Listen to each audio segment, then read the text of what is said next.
But what I'm trying to get you to do is to realize this is a critical provision in the agreement. A lot of things flow from this particular provision. So you want to make sure you have everything in there that you need, because why? Can somebody tell me why I want to do that? Or let me ask this question. If I have a condition that is linked to this subject matter performance provision, what kind of condition would that be? Now we're going all the way back. Yes, ma'am. No, but remember when we talked about we talked about contract concepts. This is good. This is going way back. This is like old school. Walk away. If I have a condition that is conditioned on a subject matter performance obligation, it will create it's a walk away condition. Meaning, if you don't do this thing, all bets are off and I can walk away type of deal.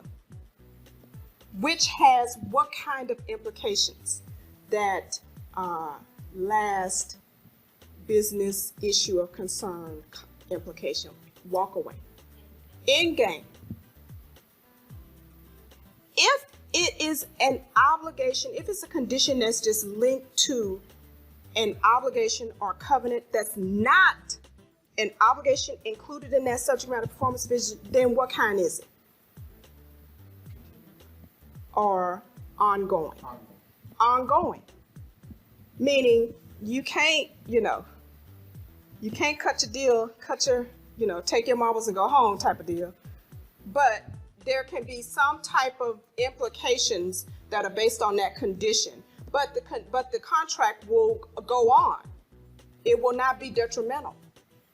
And so now I'm just slipping that language in my subject matter performance provision, but later on in my business section, I'm going to have a true covenant that lays out what I need about Heavenly doing whatever it needs to do to ensure release of the ski lenders.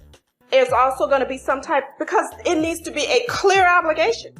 It's not just a suggestion like, oh, I'm hoping that you will. No, you have to say what you need the person to do, what they shall do.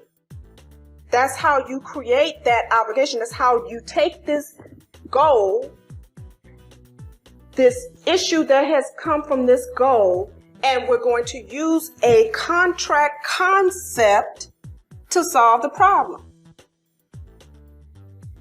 I solve that problem by creating an obligation. Heavenly shall do this.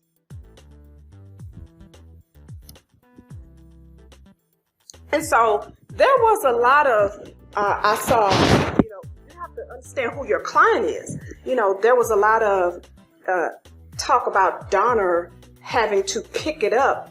Do you think Donner's not going to pick it up? We don't need to worry about Donner picking it up. So, because that was the language that was used in the deal. But the real true obligation, our client is Donner. Donner cannot go on their property at this point now and just take the thing. So there needs to be some obligations. So when I start looking at it, okay, all right, well, let's say I get over there and they say, oh, you're not Donner. Although they know that we have this deal with,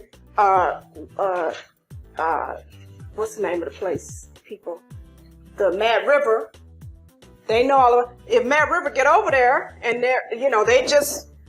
we entered into an agreement, they entered into an agreement with Donner and we get over there, I need to have an obligation for them to release the thing to my agent.